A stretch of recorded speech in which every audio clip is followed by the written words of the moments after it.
자, 우리 옆 사람들과 한번 인사해 볼까요? 오늘은 사랑합니다, 축복합니다. 예, 여러분들을 주님의 이름으로 사랑하고 축복합니다. 이 교환 가지고 계십니까? 예, 펴놓으시면 좋을 듯 하고요. 밥을 너무 잘 먹어가지고요. 어제는 교회 일꾼이란 주제로 우리가 이틀 동안 재직 세미나를 하고 있는데요. 어제는 이제 교회의 방점을 두고 어떤 교회가 돼야 될까, 이거를 공부를 했습니다. 어제 오신 분들이 대부분일 테고 또 집에서 온라인으로 보는 분들도 있으시겠죠. 한번 복습을 해볼까요? 어제 어떤 교회가 돼야 된다고 했습니까?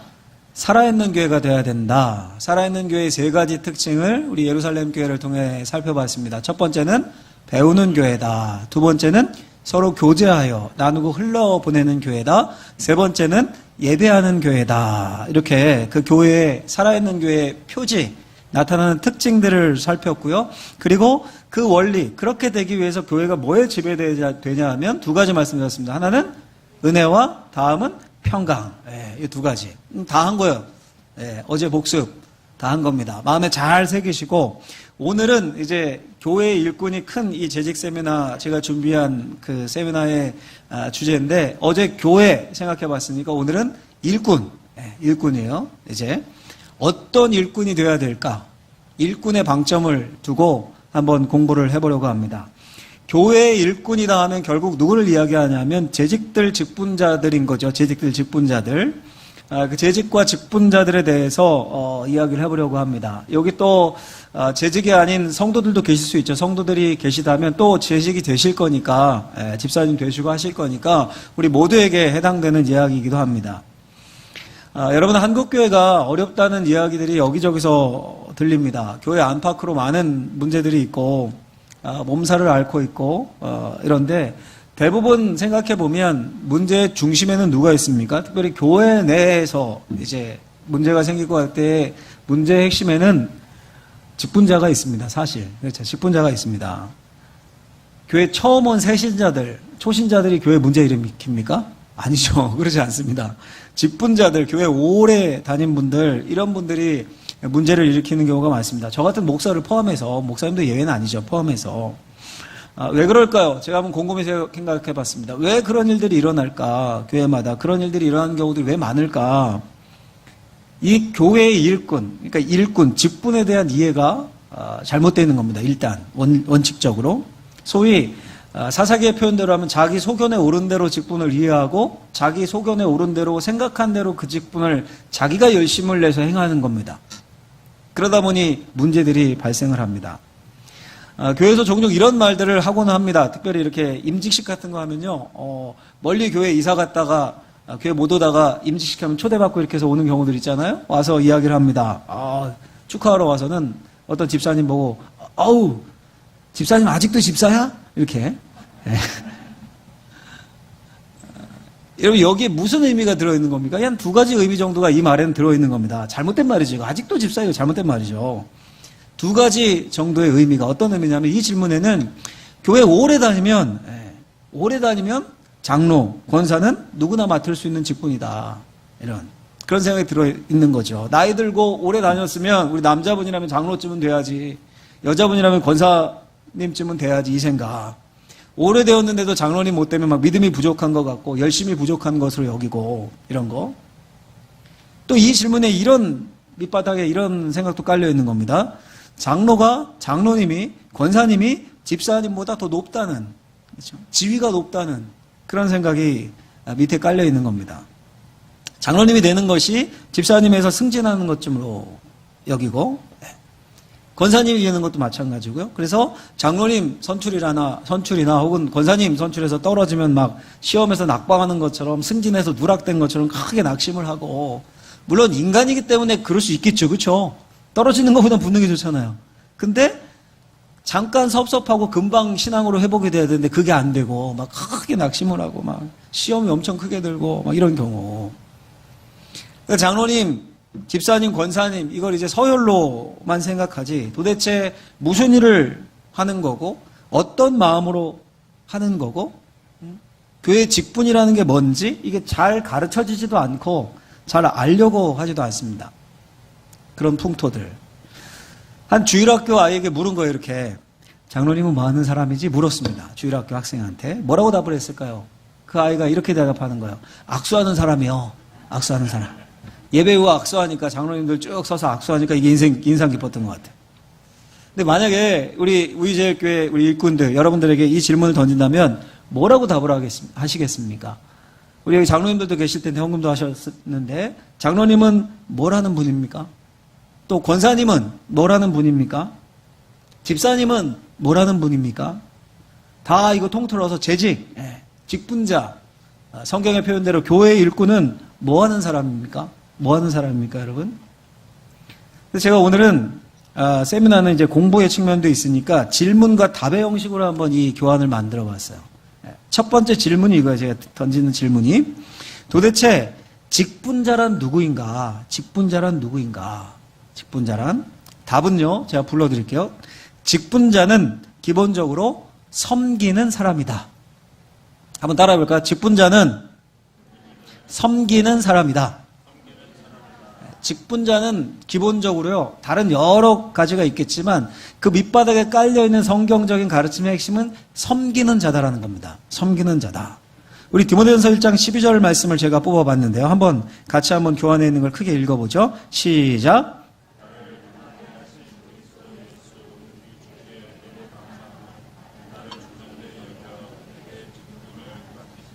아멘.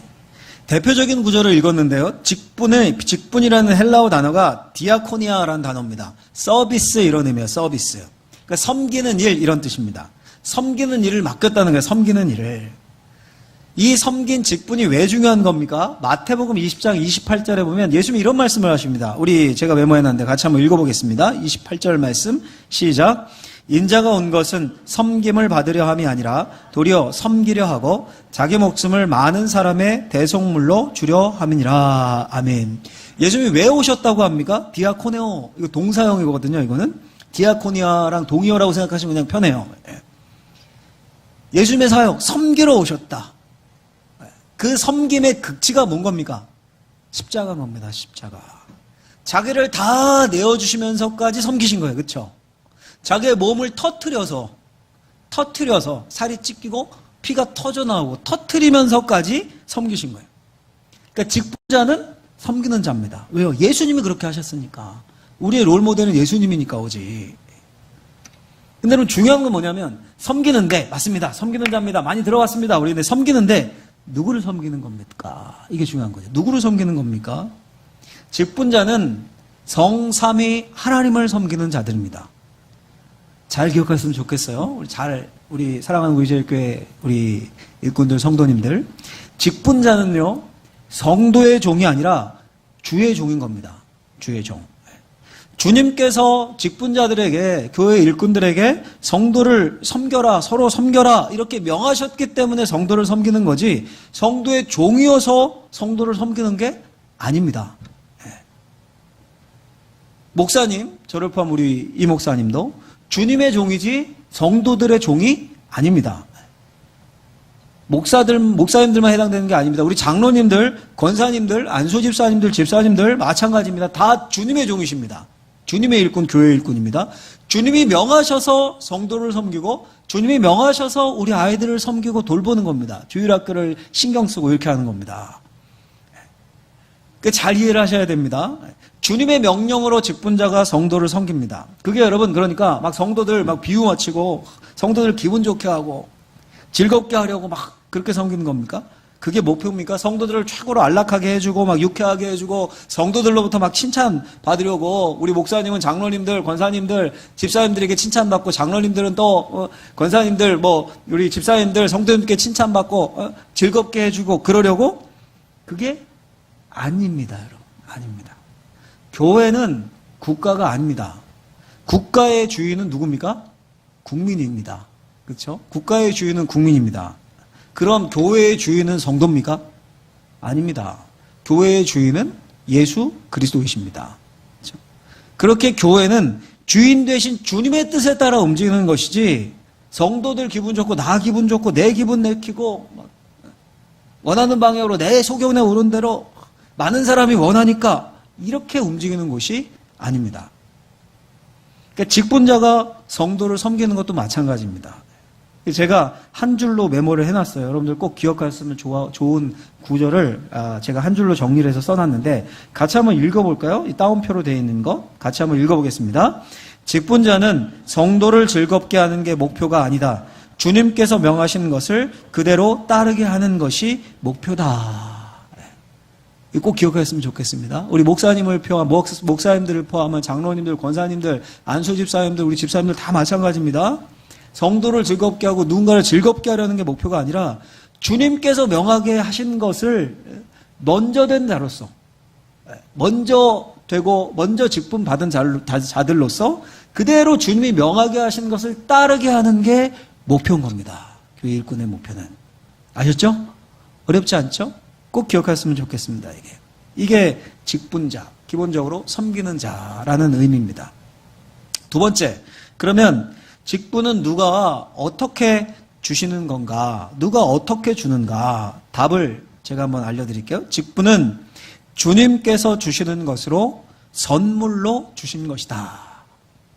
다시 한번요. 직분은 주님께서 주시는 것으로 선물로 주신 것이다. 직분 누가 주신다고요? 주님이. 그리고 돈 주고 산다고요? 아니요. 선물로 주신 것입니다. 오늘 우리가 읽은 에베소 4장 7절부터 12절, 11절 직분에 대한 중요한 진리, 성경의 진리, 가장 중요한 신약 성경의 직분에 대한 진리를 담고 있는 본문인데요. 우리 잘 아는 유명한 말씀이죠. 제가 요약을 해봤습니다. 몇 구절만. 7절에 이렇게 되어 있어요. 여러분들 이 유인물에도 써 있는데 그리스도의 선물이라는 표현이 나옵니다. 그리스도의 선물, gift, 헬라어로 도레아스 이런 말인데요. 7절에 또 은혜라는 단어도 나옵니다. 그레이스죠. 헬라어 카리스를 주셨나니. 8절에 선물을 주셨다. 11절에 삼으셨으니. 개역 한글은 주셨으니 이렇게 되어 있습니다. 이게 직분을 설명하면서 주님이 주신 직분을 설명하면서 이렇게 쭉 표현을 하고 있어요. 7절에 반복돼서 8절, 11절 이런 식으로요. 여러분 교회의 직분과 세상의 관직, 세상의 직위 이게 다른 점이 뭡니까? 결정적으로 세상의 직위, 관직 이런 것은 노력해서 얻는 겁니다. 열심히 내가 애쓰고 성과를 내고 공을 올리고 그래서 얻는 겁니다. 근데 직분은 물론 우리가 열심히 섬기고 해야 되겠죠. 근데 그 원천이 위로부터 주어지는 겁니다. 위로부터. 그러니까 여러분 장로님들, 우리 권사님들 스펙 좋아야 장로 되고 권사님 됩니까? 장로님 되고? 학력 보고 장로님 뽑는데 그런 거 합니까? 아니죠. 기본적으로 무슨 생각이 깔려 있는 겁니까? 위로부터 온다는 생각이 깔려 있기 때문에 교회 법이 그렇게 정해져 있는 겁니다. 위로부터 주어지는 겁니다. 선물, 은혜 주셨다. 이제 우리 올해 3월에 대통령 선거 있지 않습니까? 그리고 또 지방선거 올해 있죠. 그 선거에 나오는 분들 되려고 얼마나 노력을 합니까? 모든 사람들 막 대선 관심 쏠리고 거의 전쟁 수준이죠. 이제 지방선거 하면 이 동네도 그러겠지만 확성기에 막 포스터 걸고 난리가 나겠죠. 왜 선거를 통해 그걸 그렇게 얻으려고 쟁취하려고 난립니까? 다들 나라를 섬긴다고 하는데 그 일이 너무 보람되고 그래서 그런 겁니까? 물론 이제 그런 면도 있겠죠. 자신의 사명이라고 생각하고 그런 면도 있겠지만 더 깊게 조금만 더 깊게 생각해보면 거기 뭐가 있는 겁니까? 권력이 있는 겁니다. 권력이 있고 이득이 있는 겁니다. 이득이. 사실 사명보다 솔직히 우리끼리니까 그게 더 크죠. 그게 더 크죠. 그래서 난리하는 거죠. 이게 세상에 가진 힘, 직위, 직분의 의미, 직분이라고 한다면. 그런데 교회의 직분은 다릅니다. 교회의 직분은 그 자체가 섬긴 겁니다. 섬김. 자기가 막 선거운동하고 그래서 쟁취하는 겁니까? 그게 아니라 선물입니다. 선물. 선물은 주는 사람 마음인 겁니다. 주는 사람. 그 직분을 권력이나 명예로 생각하는 순간 교회는 타락합니다. 중세교회가 타락한, 캐톨릭이 타락한 이유가 그거죠. 직분은 하나님이 주시는 선물입니다. 하나님이 주신 겁니다. 이게 당연하고 성경적인 건데 이게 요즘 시대에 세상의 그 직위, 그 힘의 개념이 들어오고 교회의 직분에 권력과 이득 개념이 들어와 버리고 그러니 이게 교회 안에서 문제들이 일어나고 제가 이제 저희 교회에서도 이제 은퇴하는 분들이 생기고 하죠. 그럼 성도님들께 그 시점 되면은 그 시점쯤 되면 은퇴식이 있고 매년 은퇴식을 저희도 하는데 할 때마다 몇 년째 같은 말로 하는 게 뭐냐면 은퇴를 굉장히 아쉬워하는 분들이 있습니다. 어떤 교회 장로님, 제가 아는 어떤 교회 은퇴 장로님은 이렇게 얘기하시더라고요. 목사님 제가 1억 내고 당연 다시 시켜주면 내가 1억 내겠습니다. 물론 이제 농담인데 그만큼 아쉬운 거죠. 또 그만큼 충성을 다하신 분이에요. 제가 다른 교회이기도 하지만 그래도 아는 분이라 충성을 다하신 분이었습니다. 은퇴 장로, 은퇴 권사, 은퇴 집사, 은퇴하는 것을 아쉬워합니다. 재직회에서 이름이 빠지는 거 아닙니까? 그게 그렇죠? 천국 명단에서 빠지는 게 아니거든요. 그런데 제가 안타깝게 느꼈던 적은 뭐냐 하면 은퇴하면서 이런 일들이 생겨요. 나는 이제 은퇴했으니까 구역장도 안 하겠습니다. 봉사도 빼주세요. 성가대도 안 하겠습니다. 그걸 같은 개념으로 아는 겁니다.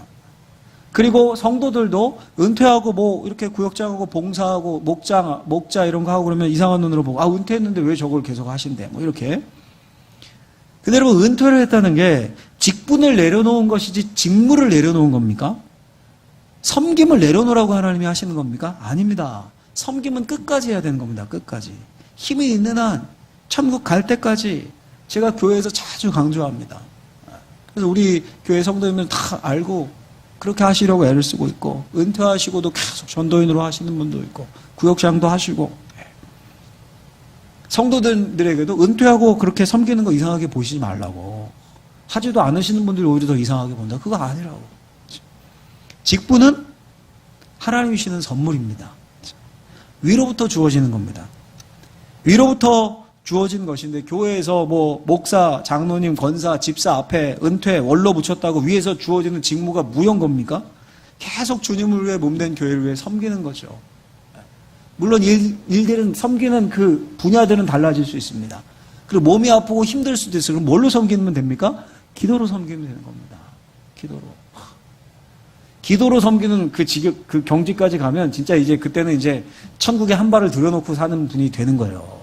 그런 분들이 있습니다. 정말 주를 위해 충성하다가 노년에는 몸이 안 움직여서 하고 싶은데도 못 하는 거예요. 예배당도 못 옵니다. 이제 몸이 망가졌으니까. 집에서 누워서 기도로 섬기시는 거예요. 그런 권사님도 봤습니다. 젊을 때는 아예 아파트 띄워주면 그 아파트를 자기가 구역 삼아 만드는 거예요. 구역을 만드는 겁니다. 거기서 혼자. 네. 그렇게 헌신하고 충성하셨던 분이 몸이 망가지고 이제 나이가 많이 드시니까 80, 90 되시니까. 근데 집에 누워서 그 아파트 다 떠올리면서 계속 기도합니다. 전 세계를 품고 2시간, 3시간씩 기도해요. 신방 가서 보면 얼굴이 천사 같고. 나도 저렇게 됐으면 좋겠다. 이런 마음을 목사인 제가 품을 정도로 위에서 주어지는 거예요. 또 직분이 여러분 어떻게 주어졌냐면 4장 8절 말씀을 보면 오늘 본문 8절 말씀을 보면 제가 메모 기록해 놨는데요. 같이 한번 읽어볼까요? 같이 읽어보겠습니다. 그러므로 그에게 이르기를 그가 위로 올라가실 때에 사로잡혔던 자들을 사로잡으시고 아멘. 그가 위로 올라가실 때 이게 무슨 말입니까? 그 누구예요? 예수님이요. 예수님이 위로 올라가셨다. 승천하셨다는 거거든요. 승천하실 때. 그러니까 직분이 지금 어떻게 주어진 겁니까? 이렇게 표현하거든요. 승천과 관련해서 선물로 주님이 주신 거다. 그러니까 위로 올라가셨다는 것은 내려오신 적이 있었다는 거죠. 그렇죠? 그러니까 예수님이 땅에 계시다가 높은 하늘 위로 올라가시면서 자기 백성들에게 선물을 주신 겁니다. 그게 바로 직분이다라고 설명을 하고 있는 겁니다. 사도로, 선지자로, 복음 전하는 자로, 그리고 목사와 교사로 주셨으니. 자, 여러분 한번 생각해 보십시오. 그러면 그 선물을 주시기 위해서 우리 주님이 어떤 과정을 거치셨습니까? 낮고 천한 이 땅에 인간의 몸을 입고 오셨습니다. 성육신 하셨습니다. 그것 자체가 고난입니다. 흠 없고 영광 자체인 주님이 악이 가득한 이 세상 가운데 육신으로 오셨습니다. 그리고 십자가와 부활로 사탄을, 사망 권세를 이기셨습니다. 주님이 12군단도 더 되는 천사 하늘 권세 불러서 사탄을 물리칠 수도 있으셨겠죠. 그랬다면 마귀와의 싸움에선 이겼을 겁니다. 근데 뭔 안 됩니까? 우리를 죄에서 구원하실 수는 없으셨습니다. 그래서 그 고난의 길을 가셨습니다. 십자가 지시고 피 흘리시고 부활하셨습니다. 이게 복음의 핵심입니다. 그렇죠? 복음의 핵심. 예. 그 십자가와 부활 사건 이후에 주님이 뭘 하셨습니까? 이제 땅에서 하늘로 승천하셨습니다. 원래 자리로 돌아가신 겁니다. 원래 자리를 찾아가셨습니다. 그러면서 뭘 하셨다라고 지금 성경이 설명하는 겁니까?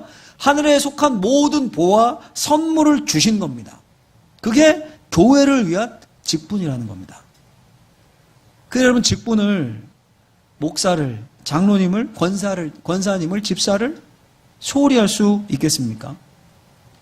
교회의 일꾼, 교회의 직분은 주님께서 핏값으로 치우시고 핏값으로 치르시고 저 교회를 위해 하늘로 올라가시면서 뿌려진 선물입니다. 세상과 다른 이 교회의 직분, 세상은 스펙 좋아야죠. 많이 배워야죠. 똑똑해야죠. 그래야 막 능력 있어야죠. 그래야 막 쓰고 하죠. 근데 세상과 다른 이 교회의 직분을 주시기 위해서 주님이 그 힘든 영적 전투를 치르신 겁니다. 십자가를 지시고 부활하시고. 그 여러분, 우리 여기 우이제일교회는 없겠지만 직분을 섬김이 아니라 권력으로 여기고 그걸 넘어서서 아예 직분을 뭐 하찮게 여기고 소홀히 여기고 이런 분들은 죄송합니다. 회개하셔야 됩니다. 주님의 십자가를 수치스럽게 하는 겁니다. 정말 소중히 여기시고 잘 섬기셔야 하는 겁니다. 이미 잘하고 계신 걸로 알고 있고 제가 많이 들었지만 앞으로 더 이 직분의 소중함을 알고 아시겠죠? 그렇게 되기를 주의 이름으로 축원합니다. 축원합니다. 자, 이제 세 번째 질문으로 넘어가 볼게요. 이제 도대체 중요한 것 같아요. 세 번째가 도대체 그럼 항존직은 뭘 해야 하는가? 항존직은 뭘 해야 하는가? 이제 좀 더 구체적으로 들어가 보겠습니다. 답은 뭐냐 하면 목사부터 나와요. 목사는 말씀의 봉사자이고 장로는 말씀에 따라 다스리고 말씀에 따라 권사, 집사는 말씀에 따라 섬기는 자이다. 다시 한번요. 목사는 말씀의 봉사자고 장로는 말씀에 따라 다스리고 말씀에 따라 권사, 집사는 섬기는 자이다. 에베소서 4장 11절 보면 이런 말씀이 나옵니다. 우리 에베소서 4장 11절 말씀을 같이 한번 읽어보도록 하겠습니다. 같이 읽습니다.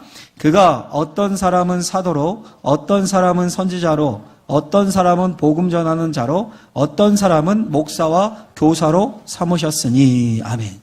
지금 승리하시고 십자가 지시고 사망권 쇠께시고 부활하신 주님께서 이제 하늘로 올려가시는 거예요. 그가 하늘로 올리시면서 승천하시면서 예수 그리스도께서 자기 백성에게 주신 선물의 목록, 기프트, 그레이스, 선물과 은혜의 목록을 쭉 나열하고 있습니다. 뭐뭐 나옵니까? 사도와 선지자와 복음 전하는 자와 목사와 교사로 세우셨다. 총 5가지의 직분이 나오죠. 5가지의 직분을. 보통 앞에 나오는 3가지, 사도, 복음 전하는 자, 선지자, 이것을 특정직이라고 부릅니다. 특정직. 이게 무슨 뜻이냐면 교회가 처음 생길 때 성령께서 임하시고 교회가 처음 생기고 확장해 갈 때 그때 주어진 특별한 선물, 한시적인 선물이라는 겁니다. 특정직. 예를 들어서요. 사도 생각해 보십시오. 예수님이 직접 세우셨습니다. 주님의 죽으심과 부활을 목격한 자들을 사도라고 불렀죠. 지금 사도가 있습니까? 있어요, 없어요? 제가 사도입니까? 아니죠. 사도 없습니다. 그렇죠? 지금 사도 없습니다. 그때 주님의 죽으심과 부활을 직접 목격한 사람들, 성경을 쓰고 일했던 사람들을 사도라고 불렀습니다. 특정직. 처음에. 복음 전하는 자, 이건 누구를 말하는 걸까요? 당시 사도와 협력하면서 복음을 바르게 전하는 일들에 힘쓰고 애쓰고 함께했던 그런 사람들. 예를 들면 사도는 아니지만 성경을 썼던 누가? 바울의 주치의로 따라다니면서 했던 복음 전하는 자. 또 같이 선교 여행을 하고 했던 마가. 기억하시죠? 마가. 이런 사람들. 이런 사람들이 이제 복음 전하는 자들. 복음서를 기록했던 이런 사람들. 같이 선교 여행을 하고. 그걸 이야기하는 겁니다. 그 다음에 또 선지자가 나오죠. 선지자. 선지자는 누굴까요? 구약의 선지자 우리 잘 알죠. 예레미야나 뭐 에스겔이나 이사야나 이런 선지자들 알죠? 그 선지자의 계보를 이은 직분입니다. 하나님이 특별한 시기에 부르셔가지고 특별한 계시의 말씀을 초대교회에 전했던 그런 사람들.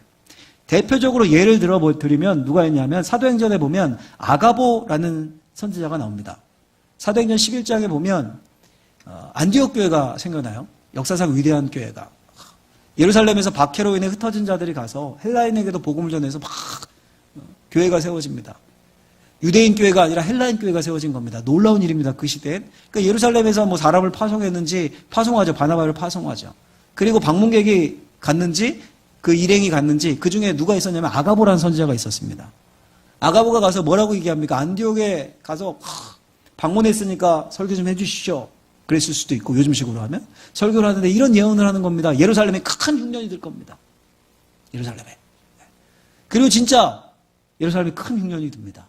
그래서 안디옥의 성도들이 그걸 기억하면서 어제 얘기했던 교제하며 쉐어아웃 물질을 모아다가 바울과 바나바를 통해서 거기다 부조를 전달하고 구제원금을 전달했다는 거예요. 그 아가보. 사도행전 뒤에 보면 또 나옵니다. 사도행전 21장에. 아가보가 또 등장해서 퍼포먼스를 합니다. 뭐냐면 바울의 띠를 가져다가 자기 손발을 묶고 성령이 말씀하시되. 거기 그렇게 돼 있어요, 본문에. 예루살렘에 가면 바울 이렇게 됩니다, 당신. 죽을 수도 있습니다. 성령이 말씀하시되. 이 선지자예요. 선지자. 그러니 사도, 복음 전하는 자, 선지자는 교회가 처음 이렇게 막 생기고 흥황하고 성장하는 기간에 특정 기간에 존재했던 직분입니다. 그래서 특정직이라고 제가 말씀을 드렸죠. 오늘 본문이 말하는 게 그겁니다. 그 다음에 나오는 선물이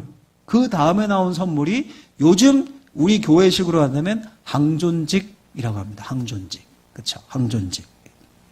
요즘까지 이어지고 있는 목사와 교사. 물론 이 항존직에는요, 장로님, 장로와 집사도 있습니다. 디모데서에는 그 목록이 나와요. 장로와 집사 목록이 나옵니다. 근데 이 에베소서에서는 지금 바울이 성경에 말하고자 하는 바가 항존직이 목사가 있고 장로가 있고 집사가 있고 이거 있습니다. 그걸 나열하는 게 목적이 아니에요, 지금. 에베소의 목적은. 그렇기 때문에 요약해서 목사와 교사만 기록한 것 같습니다. 목사와 교사에 대한 해석은 조금 나뉩니다. 이게 견해가 좀 나누는데 크게 요약하면 두 가지 정도로 나뉩니다.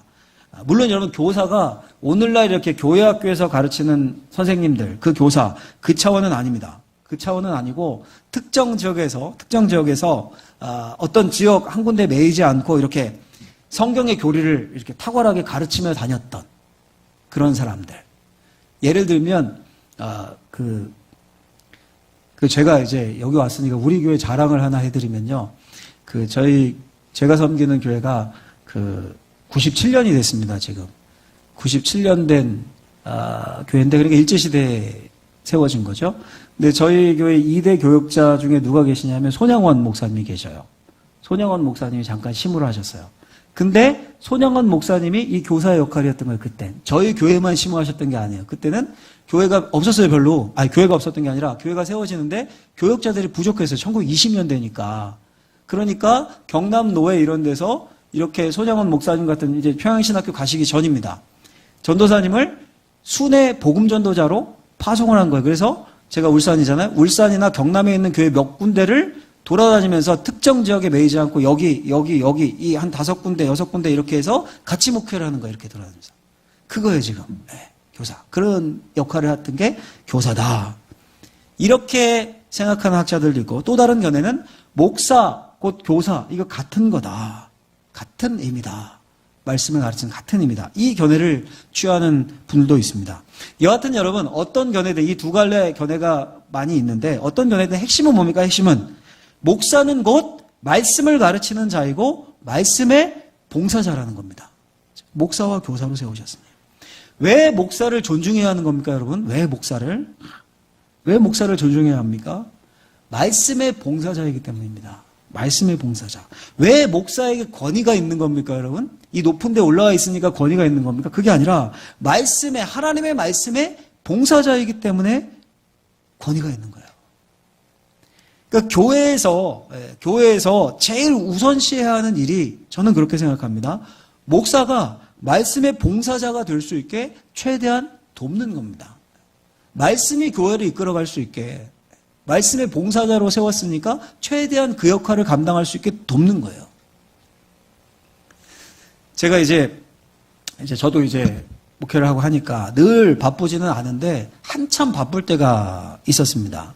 간혹 그럴 때가 있습니다. 에너지가 이제 다 소비되는 것 같은 그 한 주간이 스케줄이 엄청 많고 빡빡해서 어느 한 날 집에 가는데 좀 완전히 녹초가 된 겁니다. 스르르 무너지는 것 같은. 아내와 애들한테 야 아빠 지금 건드리지 마라. 그리고 이제 진짜 스르르 잠을 들어서 한 10시간은 잔 것 같은. 그때가 이제 금요일 밤이었는데 금요일 일정이 새벽부터 조찬 모임, 새벽 예배는 뭐 제가 인도는 하진 않지만 하여간 참여해서 기도하고 조찬 모임 있어서 아침에 조찬 모임, 신방, 뭐 상담, 하루 스케줄이 뭐 몇 개였는지 모를 정도로 그리고 이제 금요일에 심야기도에 제가 인도하고 그럴 때가 있지 않습니까? 그렇게 막 몰릴 때 늘 그런 건 아닌데 그럴 때 이게 조절이 잘 안 될 때 막 바쁠 때 막 끼어들고 이렇게 할 때 일들이 스케줄들이 막 몰릴 때 그래서 제가 그때 그 주간이 좀 그랬었던 것 같아요. 항상 그렇지는 않습니다. 근데 이런 생각이 문득 들어서 이게 맞는 건가? 이게 맞는 건가? 이렇게 바쁜 게 맞는가? 내가.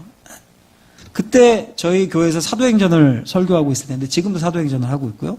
이 구절이 마음에 확 박힌 거예요, 제가. 이 구절이 묵상이 된 겁니다. 그때 마침 딱 그때. 우리는 오로지 기도하는 일과 말씀 사역에 힘쓰니라. 이게 그 본문이었어요. 또 마침 딱 그때 제가 전해야 되는 말씀. 너무 마음에 확 와닿아서 교회 붓글씨 쓰는 집사님이 계시는데 마침 또 문자를 보내고 뭐 쓴 거를 주시겠다고 막 이렇게 하시더라고요. 그래서 제가 아니 집사님 죄송한데 부탁을 드렸어요. 이렇게 문자로 죄송한데 이 말씀 구절을 저한테 써주실 수 있습니까? 사도행전 6장 4절 우리는 오로지 기도하는 일과 말씀 사역에 힘쓰니라. 뭐 당연히 이제 제가 부탁했으니까 집사님 또 흔쾌하게 허락을 해주셨죠. 감사하게. 그래서 예쁘게 써주셨어요. 우리는 오로지 기도하는 일과 말씀 사역에 힘쓰니라. 그리고 액자로까지 딱 만드셔서 제 목양실 문을 딱 열면 제일 앞에 보이는 게 이 구절이에요. 제일 위에 이렇게 달려 있습니다. 우리는 오로지 기도하는 일과 말씀 사역에 힘쓰니라. 저희 교회 장로님들께 너무 감사한 게 이 사실을 너무도 잘 이해를 해 주십니다. 설교 때 뭐 제가 강조하기도 하고 이런 말씀 자주 드렸고 했으니까. 그래서 이런 말씀을 저한테 자주 하세요. 담임 목회자니까 신경 쓸 일이 많이 있겠죠. 신경 쓸 일이 많이 있죠. 말씀 사역과 목양 말고도 신경 쓸 일들이 많이 생기죠. 근데 그런 걸 저한테 말씀하실 때마다 너무 미안해 하셔요, 우리 장로님. 목사님, 말씀 준비 힘쓰셔야 되는데 이런 것까지 신경 쓰게 해드려서 정말 죄송합니다. 아, 그 말 들을 때 저 정말 감사해요. 아, 감사하다. 목사에게, 말씀의 봉사자에게 시간을 주셔야 되는 겁니다. 시간을. 왜 그렇습니까? 말씀 사역이 여러분, 그냥 될 리 없지 않습니까? 그냥 될 리가 없죠. 어디다 꼭 뭐 가져다 쓰고 이렇게 하면 안 되잖아요. 말씀 사역이 그냥 될 리가 없지 않습니까? 제 얘기를 해서 죄송하지만 예전에 그래서 외부에서 누가 이렇게 설교를 부탁하면 무조건 제가 거절부터 했었습니다. 난 안 간다고. 별로 잘하지도 못하고 보시다시피 뭐 그냥 그러고 하니까 안 간다고. 또 제가 목양하는 성도가 아니라 잘 모르는데 그 교회나 그 단체를 생각하면서 준비하는 게 저는 너무 힘든 거예요. 이게 부담이 되고 이게 잘 그려지지도 않고 내 이 말씀을 청중이 어떤 분일까 잘 그려지지도 않고. 근데 이제 그렇지는 않아요. 부족한 목사한테 말씀 전해달라는데 무조건 거절하는 건 또 아닌 듯해서 이제 좀 바뀌었는데 그래도 지금도 일단은 전화가 오면 더 좋은 분 많을 텐데요. 제일 먼저 제가 하는 말이거든요. 이게 저한테 늘 부담인 겁니다. 일단 월요일이 지나고 화요일, 수요일 가면 마음이 무거워져요. 마음이 무거워집니다. 토요일 되면 날카로워져요. 날카로워집니다. 말씀 사역에 대한 부담. 우리 이 목사님한테 부탁받고도 우리제일교회 홈페이지를 얼마나 많이 들어와 봤는지 모릅니다, 제가. 어떤 분이 계신가, 장로님들은 누구신가. 그 전에 한 번도 안 들어와 봤었거든요, 미안한데. 알고 계시겠지만, 그 이후로. 우리 이 목사님에게도 다른 것, 물론 신경 쓸 일이 있겠지만, 최대한 말씀 사역에 집중할 수 있게. 또 우리 장로님들, 권사님들, 당회라든가 뭐 권사님들, 권사회 이런 데서 시끄러워지면 말씀 준비 안 됩니다. 말씀 준비 안 됩니다. 거기에 신경이 가가지고요. 말씀 준비 안 됩니다. 또 배울 수 있는 시간도 뭐 이미 뭐 잘 해주시고 있지만 주셔야 되고 인풋이 있어야 아웃풋이 있는 거니까 그냥 뽑아내다가는 고갈이 되거든요. 목사는 말씀의 봉사자입니다. 이걸 소홀히 하면 다 잃는 겁니다. 다. 적어도 저는 그렇게 생각합니다.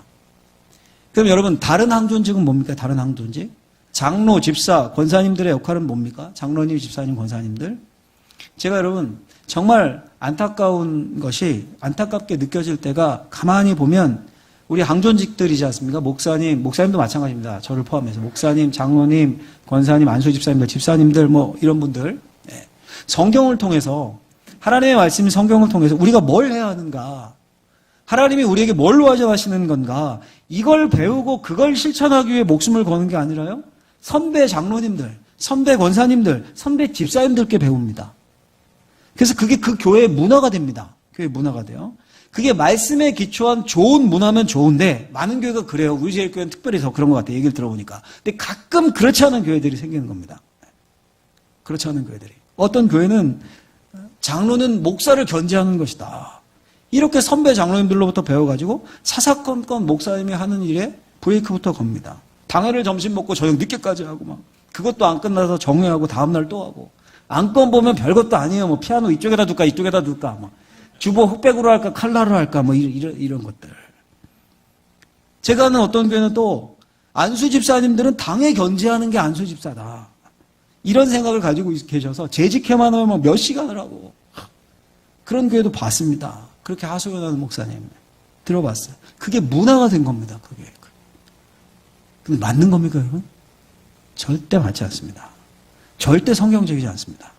그렇다고 여러분 제가 우리 장로님들은 목사님이 하는 말에 무조건 복종해야 합니다. 주의 종이 하는 말이 곧 하나님의 말씀입니다. 그것도 아닙니다, 여러분. 그거 아닙니다. 그걸 말하려는 게 아닙니다. 그것도 말이 안 되죠. 어떻게 목사가 하는 말이 다 하나님의 말씀일 수 있습니까? 목사도 실수하고 잘못 판단하고 때로는 병도 걸리고 때로는 약합니다. 그렇죠? 목사가 말씀을 선포하는 한 그 말씀에 복종한다는 차원에서 목사의 권위가 있는 거예요, 여러분. 또 목사가 모든 일에 전문가일 수 있습니까? 목회의 영역이 아닌 분들은 우리 장로님들, 권사님들, 집사님들이 더 전문가일 수도 있습니다. 그렇죠? 그럴 수 있죠. 우리 우이제일교회도 그랬는데 저희도 작년에 저희 교회 이렇게 공사들을 했어요. 제법 큰 공사들을. 오래된 건물에 97년 된 교회니까요. 오래된 건물을 로비 벽도 뜯어내고 막 통로를 막 다 허물어버리고 막 이런 공사들 다음 세대들과 젊은 분들을 위한 공간 만든다고 이런 비전은 물론 이제 제가 당회에 선포하고 했는데 실행 제가 합니까? 전 전문가가 아닙니다. 그런 건축이나 인테리어 그런 걸 잘하는 장로님이 팀장이 되고 그럼 법을 잘하는 또 장로님이 그 팀에 들어가고 또 기업체 운영하시는 그런 뭐 설계 전문가가 또 교회에 계시니까 안수집사님 그런 분이 그 팀에 들어가고 해서 팀을 만들어서 저희 교회는 저녁에 저녁 예배가 있어요. 아직도 주일에. 그러니까 예배 다 끝나면 막 8시 반, 9시에 끝나고 이럴 때도 있어요. 그 팀들 맨날 모여가지고 회의하시고 중요한 사항 저는 보고만 받고 다 알아서 그냥 제가 나중에 진짜로요. 그 장로님한테 팀장 장로님한테 너무 감사합니다. 장로님. 앞으로도 목양은 제가 하고 다른 일들은 이렇게 좀 해주셨으면 좋겠다고. 장로님도 너무 매일 교회 오셨어요. 매일 그거 보신다고. 지금도 공사가 이어지고 있어요. 다른 공사가. 주방 공사 뭐 이렇게 천장 다 뜯고 이런 공사가 이어지는데 지금은 제가 신경을 더 안 써요. 한번 그렇게 경험하니까 너무들 잘하시니까. 제가 생각하고 그랬던 것보다 훨씬 더 전문가시니까 훨씬 더 좋게 나오니까. 근데 얘기 들으니까 우이제일교회는 뭐 한수 더 뜨시더만요. 와서 성도님들이 막 직접 일하고 그러셨다면서요. 그러니까 알아서들 그렇게 해주시고 목사는 말씀과 목양사역에 집중하고 나머지 모든 것들을 성도님들이 자신이 가진 달란트에 따라서 열심히 봉사를 해주시고 섬겨주시고 이게 교회죠. 교회.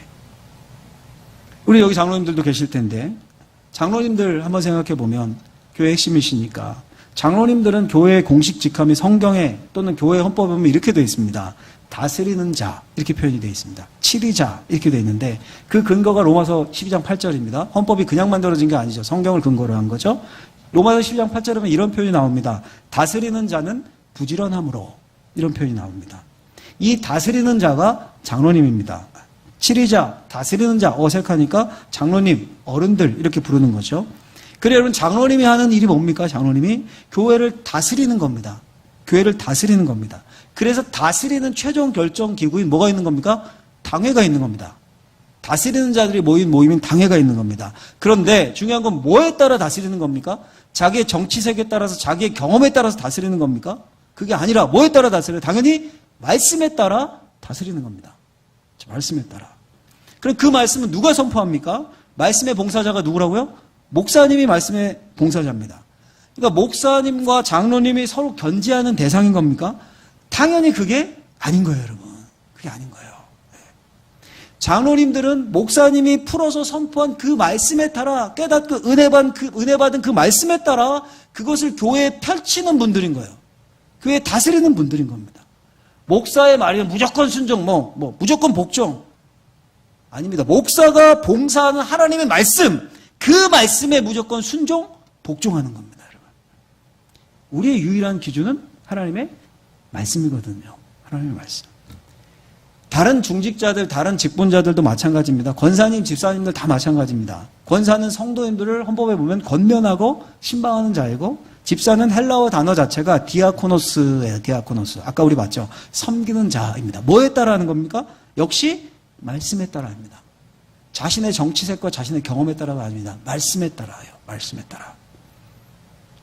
그래서 여러분, 제가 정말로 안타까운 것이 간혹 가다가 우리 제일교회는 없겠지만 간혹 가다가 중직자 중에, 항존직 중직자 중에, 재직 일꾼 중에 말씀의 은혜를 못 받는 분들이 있습니다.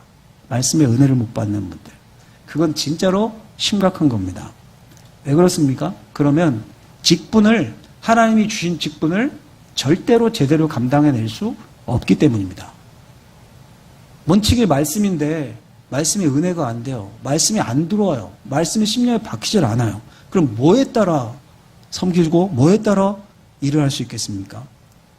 그리스도의 선물인 직분을 팽개쳐버릴 수밖에 없게 됩니다.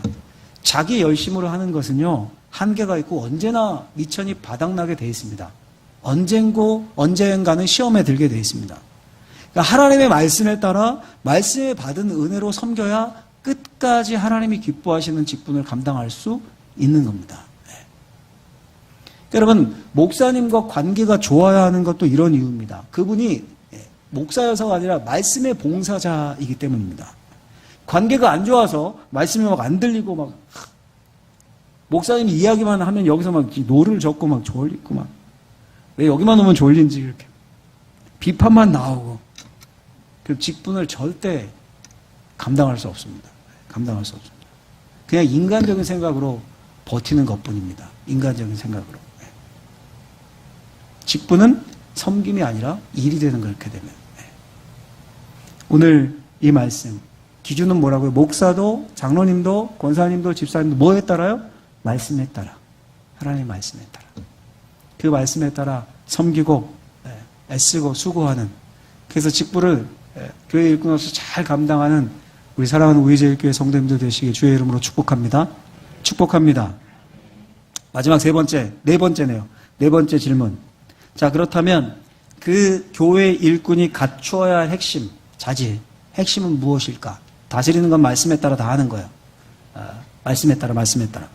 갖춰야 될 핵심은 무엇인가? 답은 주님을 사랑하고 주님께 사랑을 확인받아야 한다. 한번 따라해 볼까요? 사랑. 첫째도 사랑. 둘째도 사랑. 셋째도 사랑이다. 네. 여러분, 만약에 우리 예수님이 직분자를 세운다, 항존직 일꾼을 세워서 임명한다, 뭘 기준으로 삼으실까요? 우린 인간이기 때문에 어쨌든 법을 만들고 기준을 만들어야 되기 때문에 40세 이상, 35세 이상, 세례교인 이상, 11조, 교회 봉사, 이렇게 할 수밖에 없죠. 우리는 사람이니까. 근데 주님이 세우신다면 그런 거 따지실까요? 그런 거 따지실까요? 주님이 세우신다면? 요한복음 21장에 보면요, 부활하신 주님과 제자들의 대화가 나옵니다. 특별히 베드로와의 대화가 나오죠. 베드로에게 사명 주시는 장면이에요. 요한복음 21장이. 뭐라고 말씀하고 있습니까? 우리 21장 15절 말씀 제가 써놨는데 같이 한번 큰 목소리로 읽어보도록 하겠습니다. 시작. 그들이 조밥 먹은 후에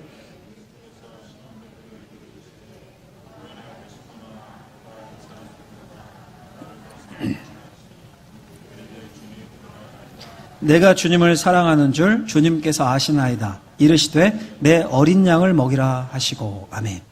여기 예수님의 기준이 들어있습니다. 아주 단순합니다. 뭡니까? 내가 나를 사랑하느냐. 한번 따라해 볼까요? 내가 나를 사랑하느냐. 한 번 더 크게 마음에 새기는 차원에서 잊으시면 안 됩니다. 같이 한번 해보겠습니다. 내가 나를 사랑하느냐.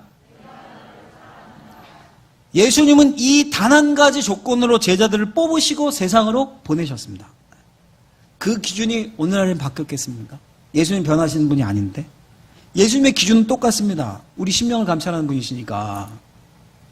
여러분, 제가 항존직, 교회 일꾼, 말씀이 기준이라고 했습니다. 어떻게 말씀에 순종할 수 있습니까? 답은 사랑입니다. 사랑. 연애할 때요. 연애 다 해보셨죠? 여기. 다 안 해보셨습니까? 다 해보셨죠? 연애할 때 남자가 여자 말을 듣습니다. 왜 듣습니까? 사랑하니까 듣는 겁니다. 부모가 자녀의 말이라면 꼼짝 못하고 듣습니다. 요청을 다 들어줍니다. 왜 그렇습니까? 사랑하니까 그렇게 하는 거죠. 여러분, 우리가 하나님의 말씀에 복종하고 섬기는 자가 되기 위해서 선물인 직분을 감당하기 위한 핵심은 뭐라고요? 사랑입니다. 주님이 그걸 찾으시는 겁니다. 교회 일꾼들에게, 우리들에게. 베드로를 샘플로 삼으셔서 베드로에게 그걸 확인하셨어요, 주님이. 예수님을 믿는 믿음에서도 가장 중요한 게 이 사랑입니다. 일꾼에게 가장 중요한 게 이 사랑입니다. 달란트, 재능보다 사랑이 먼저입니다, 여러분. 초등학교 1학년 그 슬기로운 생활 과목이에요. 이런 시험 문제가 나왔습니다. 이런 시험 문제가 이겁니다. 옆집 아주머니께서 사과를 주셨습니다. 뭐라고 인사해야 될까요? 5글자로 쓰세요. 답이 뭡니까? 뭐라고 쓰면 됩니까? 5글자. 고맙습니다. 혹은 감사합니다. 이렇게 쓰면 되겠죠. 근데 어떤 아이가 이렇게 썼습니다. 뭘 이런 걸 다. 네. 글자 수는 맞죠? 뭘 이런 걸 다. 5글자 맞죠. 그 시험 문제, 이런 문제도 있었습니다. 이런 문제도. 부모님은 왜 우리를 사랑하실까요? 부모님은 왜 우리를 사랑하실까요? 초등학교 1학년 슬기로운 생활 문제. 한 초등학생이 답을 썼습니다. 그러게 말입니다. 제가 구글 인터넷에서 이 답이 적힌 사진을 보고 한참 웃었습니다. 그러면서 웃으면서 문득 생각이 들었어요. 문득 생각을 해봤습니다. 도대체 이렇게 시험지가 떴고 답안지가 떴던데 이 시험 문제를 낸 1학년 담임 선생님은 이 슬기로운 생활의 정답을 뭐라고 생각하고 내셨을까? 문득. 부모님은 우리를 왜 사랑하실까요? 한참 생각해봤습니다. 저도 부모님이 계시니까 아직 살아계시거든요.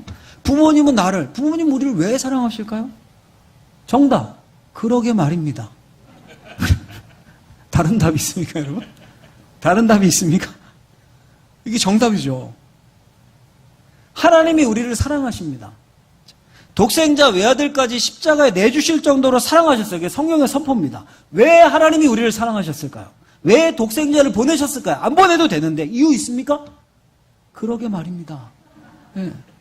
그냥 사랑하셨습니다. 사랑이 답입니다.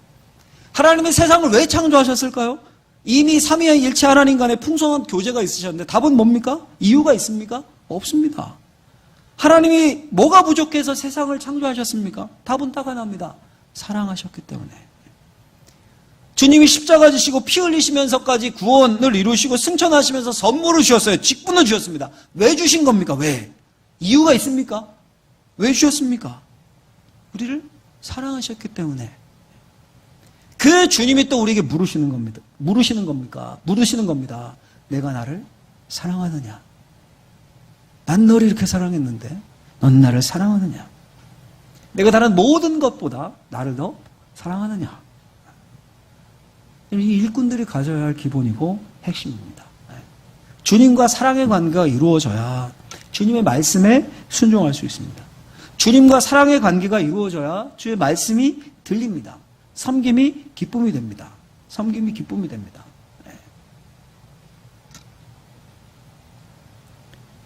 여러분 좀 거창하지만 우리가 사는 이 세상 세계를 한번 생각해 보시죠. 본질이 뭔지. 우리나라를 지탱하는 거대한 기둥이 2개가 있습니다. 원리가. 하나는 시장경제라는 거. 그렇죠? 하나는 민주주의. 이게 헌법에 근거한 우리나라의 2 기둥입니다. 시장경제와 민주주의. 근데 이 출발점을 거슬러 가면 출발점이 어디냐면 좀 공부해 보니까 서구 사회예요. 서구에서 시작됐습니다. 시장경제의 시장은 청교도라고 들어보셨죠? 청교도로부터 시작됐습니다. 청교도의 핵심이 근면하고 성실해야 된다, 검소해야 된다 이거였거든요. 그래서 금욕하고 술 안 먹고 노름 안 하고 춤 안 추고 금욕적인 삶을 살아야 된다. 또 성실해야 된다, 근면해야 된다. 그러니까 열심히 일해야 된다. 그럼 어떻게 되겠습니까? 그렇게 하면 돈이 모이겠죠, 당연히. 돈이 모이겠죠. 여기서 자본주의가 나왔습니다. 자본주의가. 근데 그들의 생각 속에는 그 자본주의, 그 모든 재물이 하나님께 속해 있고 우리는 청지기일 뿐이다. 청지기일 뿐이다. 소위 청지기 정신이라고 했죠. 거기서부터 나온 겁니다. 청지기 정신. 그러니 청지기니까 열심히 일하고 금욕해야 된다. 민주주의의 출발은 어딜까요? 모든 인간이 하나님 앞에서 공평하다. 하나님의 형상이다. 위대한 존재다.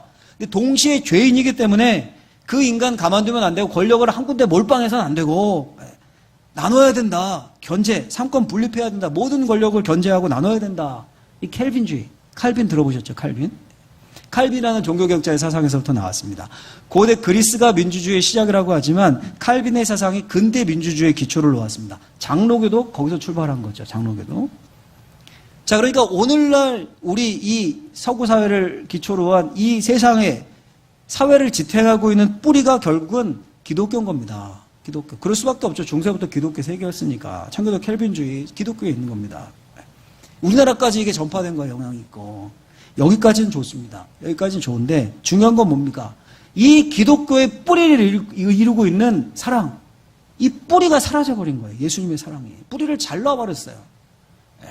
그러니 열매는 맺히는데요. 뿌리가 없으니까 이게 막 비실비실되고 문제가 생기고 막 기독교 정신, 그 사랑이 없는 청교도 주의, 그게 없는 자본주의 어떻게 나갑니까? 막 탐욕을 향해 끝간데 없이 욕심을 부리고 정당화하고 무조건적인 자유방해 막 빈부의 격차가 엄청 커지는데도 나누지 않고 섬기지 않고 또 기독교적인 인간관이 없는 민주주의, 개인이 중요하다, 소수가 중요하다, 개인의 자유 무조건 중요한 거다, 소수면 존중하고 막 이런 포퓰리즘에 빠지고 동성애 이런 거 소수니까 괜찮은 거다, 오히려 더 보호해줘야 된다, 막 이렇게 나가고 막 이게 오늘의 현실입니다.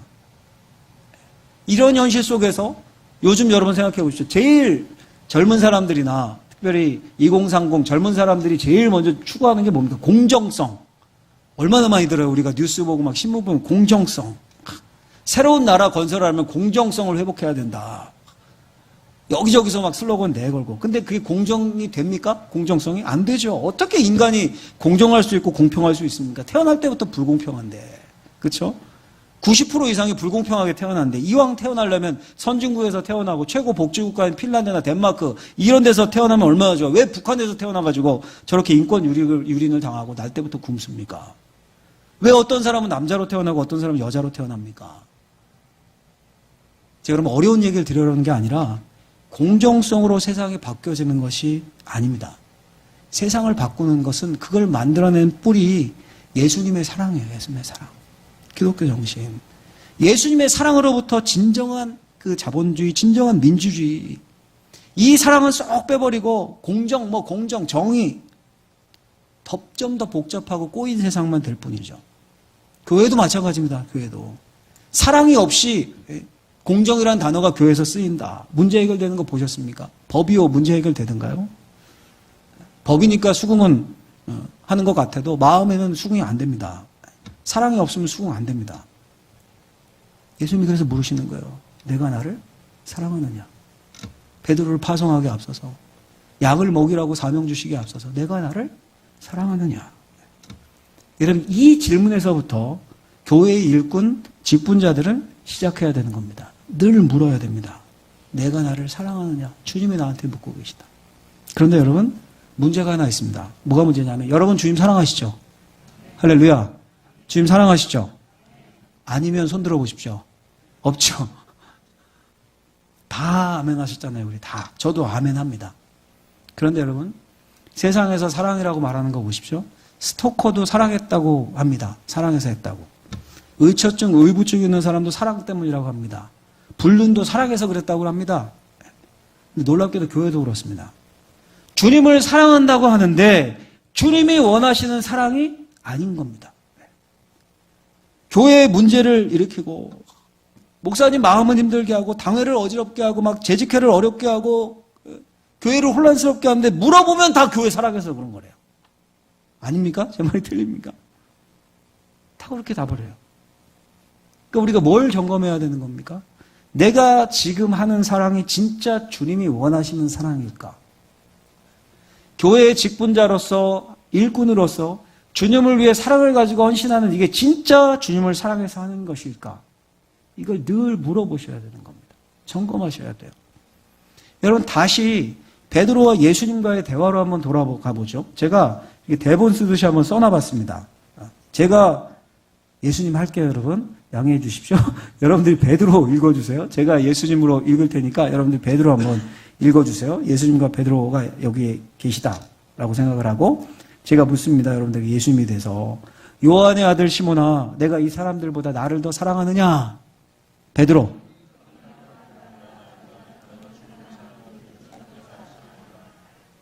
내 양을 먹이라. 이게 21장에 예수님과 베드로가 오갔던 대화죠. 이 대화를 한번 주목해 보십시오. 베드로에게 예수님이 내가 이 사람들보다 나를 더 사랑하느냐 물었습니다. 그럼 여러분 베드로가 어떻게 답을 해야 됩니까? 제가 여러분들에게 한번 물어볼게요. 여러분들에게. 여러분들 이경주 목사님 사랑하십니까? 다시 한번요. 목소리가 너무 잘못해요. 여러분들 이경주 목사님 사랑하십니까? 네. 아멘. 네, 그렇습니다. 아니면 네, 사랑합니다. 그게 맞죠? 그게 맞죠. 그럼 여러분 베드로가 어떻게 답을 해야 됩니까? 주님이 물어봤습니다. 요한의 아들 시몬아, 내가 다른 사람들보다 나를 더 사랑하냐? 베드로가 뭐라고 답해야 돼? 네, 주님. 아멘. 내가 주님 사랑합니다. 이래야 되잖아요. 그렇죠? 근데 베드로가 뭐라고 얘기합니까? 내가 주님 사랑하는 줄 주님께서 아십니다. 무슨 말입니까, 이거? 왜 이렇게 대답하는 겁니까? 자신이 없는 거예요, 자신이. 예수님 십자가 지시기 전에 베드로가 얘기했거든요. 아멘! 맞아요, 나 주님 사랑합니다. 주님 절대 십자가 못 집니다. 내 눈에 흙이 들어가기 전엔 못 집니다. 아멘! 나 주님 사랑합니다. 근데 3번 주님을 모른다고 부인했습니다. 그때 사랑을 확신했는데 자기가 배신한 걸 본 거예요. 그리고 이제는 자신이 없습니다. 자신이. 사랑하는 것 같은데 자신이 없습니다. 장담을 못 하겠는 겁니다. 근데 여러분 이게 진짜 사랑입니다. 주님이 베드로로부터 그 사랑을 보기를 원하셨어요. 그 대답을 듣고 뭐라고 하셨습니까? 내 양을 먹여라. 내 양을 너에게 맡긴다. 네 주님 아멘. 나 사랑해요. 확실해요. 내 눈에 흙이 들어가기 전까지 그때 내 양을 먹여라. 이렇게 안 하셨어요. 주님이 아시잖아요. 근데 나 자신 없네요. 내 주님을 배반했네요. 그렇게 대답해놓고. 주님이 아시죠? 그래, 내 양을 먹이라. 제 이야기를 하는 걸 좀 양해해서 들어주시면, 제가 이제 태어난 곳은 서울이에요. 서울에서 태어나고 쭉 자라고 생활한 것은 경기도였습니다. 경기도에서 평생을 이제 자랐는데, 이제 울산에서 목회하기 전에요. 경상도에는 전혀 연고가 없었습니다. 근데 하나님이 보내주셔가지고 또 좋은 교회를 만나게 하셔서 우리 이경주 목사님도 우리 당회원들과 성도님들 자랑을 엄청 하더라고요. 제가 오늘은 강사로 와서 그냥 듣고만 있었어요. 저도 엄청 잘할 게 많은데, 예, 듣고만 있었어요, 그냥. 아이고, 목사님이나 나는 행복합니다. 왜냐면 저도 대부분 이제 장로님들과 저 그런 게 없거든요. 너무 감사하고, 모든 관계를 해서, 저나 목사님은 진짜 행복한 거네요. 이렇게만 얘기를 했는데, 하나님이 이제 저를 이제 경상도로 보내신 거죠. 그러니 모든 친가나 외가, 모든 친척들은 다 서울 경기에 계셔요. 또 누님이 한 분 계신데, 누님 한 분과 저 둘이거든요. 둘인데, 그러니 이제 저도 이제 50줄이 돼요. 50줄이 되니까 저희 어머님 아버님이 늘 정정하다고 생각했는데 이제 몇 년 전부터 이제 정말 부모님이 늙으셨구나, 연세가 많이 드셨구나 이 생각이 이제 확 다가오더라고요. 왜냐면 무슨 일이 생기면 예전에는 안 그러셨는데 아들이 저한테 언제부턴가 의논을 하시고 아버님이 또 어머님도 무슨 일 있으면 꼭 물어보시고. 예. 아버님이 80이 훌쩍 넘으셨고, 어머니도 70 중반 훌쩍 넘으셨으니까, 연세가 드셨죠. 근데 이제, 멀리 있잖아요, 울산과. 여기 오는데 5시간 걸리더라고요. 근데 저희 아버님 댁에 가는데도 한 4시간 반 이렇게 걸리거든요. 경기도에 사시니까. 예. 그래서 자주 못 갑니다. 갈 수가 없죠. 또, 일이 많고, 말씀 준비를 또 해야 되고 하니까 시간이 안 되니까. 코로나 시국에는 1년에 한 번 볼까 말까, 그랬던 것 같아요. 그래서 제가 전화를 자주 드려요. 굉장히 전화를 자주 합니다. 일이 없는데 괜히 시간 나면 전화해요, 제가. 네. 전화해서 별일 없죠? 그리고 끊어요. 오래 하지도 않고. 네. 근데 작년으로 기억해요. 작년인가, 제 목회 멘토가 되시는 분이 항상 3명이다라고 제가 저희 성도님들한테는 이야기를 하고 늘 그분들이 자주 우리 교회 와서 말씀 전해주시고 하는데 그 중에 이제 사랑하는 멘토 목사님이 또 오셨어요, 울산에. 그래서 말씀을 전해주시고 오시면 꼭 이제 주무시면서 한참 목회나 신학이나 이런 대화를 하루 종일 해요. 저한테 이제 굉장히 많은 공부가 되는 시간인 거죠. 예. 한참 이야기를 하고 또 그렇게 멘토 목사님이 오시면 보통은 이제 저희 교회에서 목사님을 모시러 그런 분이 강사 목사님이 오시면 KTX로 오시니까 모시러 가는데 한 40분 정도 걸리거든요. 그럼 이제 보통 부목사님들이 이렇게 나가셔서 강사 목사님을 모셔오곤 하는데 그 멘토 목사님 오실 때 제가 나가요. 제 스승이고 또 빨리 뵙고 싶고 하니까 제가 나가고 가실 때도 제가 모셔다 드리고 얘기하려고 이렇게 멘토 목사님 오셔서 이제 대화하고 다 집에 마치시고 올라가시고 모셔다 드리고 KTX에서 다시 집으로 돌아오는 겁니다. 한 40분 정도 또 걸릴 거 아니에요. 그러니까 들어오는데. 그래서 맘먹고 집에 이제 어머니 이야기를 들어드려야겠다. 그리고 전화를 한 겁니다. 전화를 이제 핸즈프리로 이렇게 운전하고 차에서 이렇게 나오잖아요. 소리가. 이야기를 하는데 제가 이제 어머니를 어머니라고 부르면 좀 너무 멀게 느껴지는 것 같고 그렇다고 엄마라고 부르기에는 이게 나이도 그렇고 예전부터 엄마라고 안 했거든요. 그래서 편하게 이렇게 불러요. 엄니 이렇게 불러요. 엄니 그냥 이렇게 장난식으로 이렇게 부르는데 이제 40분 동안 이야기를 들어드리는 거죠. 제가 할 얘기는 별로 없어요. 계속 얘기하시니까 이제 또 코로나라 집에만 있으시잖아요. 요즘 부모 나이 연세 많이 드신 분들 그러니까 계속 얘기를 하시는 거죠. 네. 쭉 이야기를 하시는 거예요. 근데 저희 아버님이 목회를 하셨었거든요. 이제 개척을 하셔서 저 초등학교 때 개척을 하셨습니다. 사업을 하시다가 이제 부르심을 받고 경기도 안양에서 이제 개척을 하셨었는데 갑자기 어머님이 그 이야기를 꺼내는 겁니다. 개척교회 시절의 이야기를. 너랑 누나 어릴 때 용돈 달라고 하고 뭐 필요하다고 하면 엄마가 해줬어야 되는데 그때 개척교회라 돈도 없고 줄 수는 없고 그래서 짜증만 내고 엄마가 미안하다. 잘 설명하고 다독거려야 됐는데 엄마 그럴 여력이 없었다. 미안하다.